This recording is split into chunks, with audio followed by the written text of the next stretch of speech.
Tapi saya ingat ini, jadi sharing, dulu saya ingat sharing seorang suster yang dari Jakarta, dia itu lama bekerja di Jakarta. Dia dulu di tengah-tengah keramaian Jakarta, saya sering merasa kesepian. Tapi aneh, di Ngadireso di tempat yang sunyi, justru saya tidak kesepian. Aneh tapi nyata. Mengapa? Karena mungkin dulu dalam keramaian di Jakarta, dia belum begitu menyadari dan menemukan Tuhan. Pasti sudah ada tarikan, kalau tidak, dia juga tidak masuk Putri Karmo.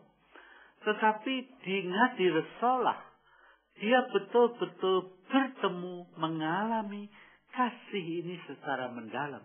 Sehingga sel atau pondok itu begitu menyejukkan. Jadi, karena itu juga, ini antara lain yang dikemukakan oleh Elizabeth dari Trintas, kalau gang-gang biara itu tidak penuh dengan Allah, maka biara tempat yang membosankan sekali. Dan orang tidak akan tahan lama di situ. Karena itu, bila orang kehilangan ini semangatnya dan sudah mulai merasa bahwa itu, maka dia juga tidak bertahan lama. Dari pihak lain, sel-sel atau pondok itu menjadi surga di dunia yang menyejukkan, menyegarkan jiwa dengan kemanisan surgawi. Seperti yang secara indah diungkapkan oleh Nicholas dari Prancis. Santa Teresa Avila pun itu mengatakan begini. Kalau kamu mau mencari surga di dunia, inilah tempatnya. Tapi surga itu harus dicapai dengan penyangkalan diri yang besar. Jadi suatu paradoks. Lewat penyangkalan diri, orang akan mencapai surga di dunia ini. Lalu Nicholas de Prancis mengatakan demikian dalam suratnya itu Sagita Inia atau Inia Sagita, panah berapi. Sel-sel kita bisa disebut tempat penyimpanan anggur karena Roh Kudus membuat mereka yang setia kepada selnya itu penuh dengan atau membuat seperti mabuk, tapi mabuk bukan mabuk anggur, mabuk cinta, yaitu mabuk dengan anggur devosi yang mengagumkan. Sampai mereka tertidur dalam tempat tidur kontemplasi yang manis. Tetapi apapun yang saya katakan, saya tidak pernah bisa berbicara cukup banyak dan memuji keindahan sel itu. Jadi walaupun dia mengatakan itu, sebetulnya bagi dia sel itu tidak pernah bisa bicara cukup tentang sel itu tadi. Tapi dengan syarat tentu saja.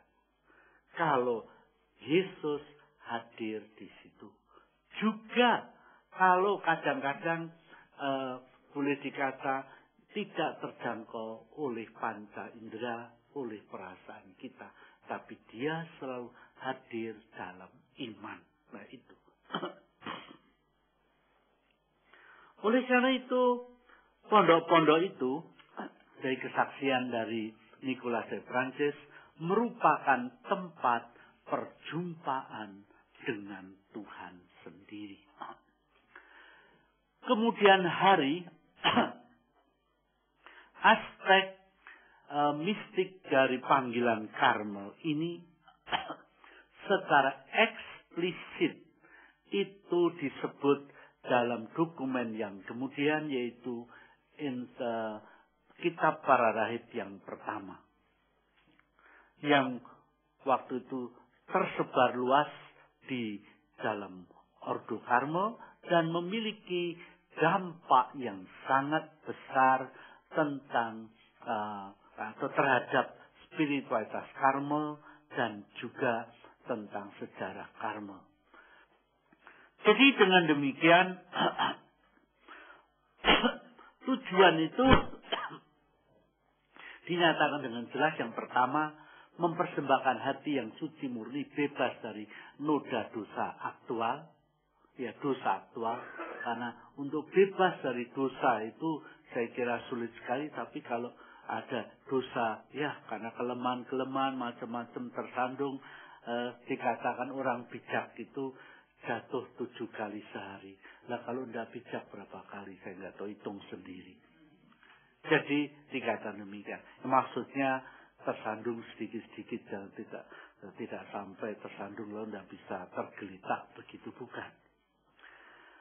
Lalu tujuan yang lain itu yang merupakan pemberian Allah yang cuma-cuma, tetapi boleh diharapkan dan memang orang mempersiapkan diri untuk ini, yaitu yang diberikan sebagai karunia cuma-cuma, yaitu bukan hanya sesudah mati, tetapi bahkan sudah dalam hidup ini mengalami di dalam hati dan dalam pikiran itu kuasa kehadiran Allah dan kemanisan kemuliaan surgawi.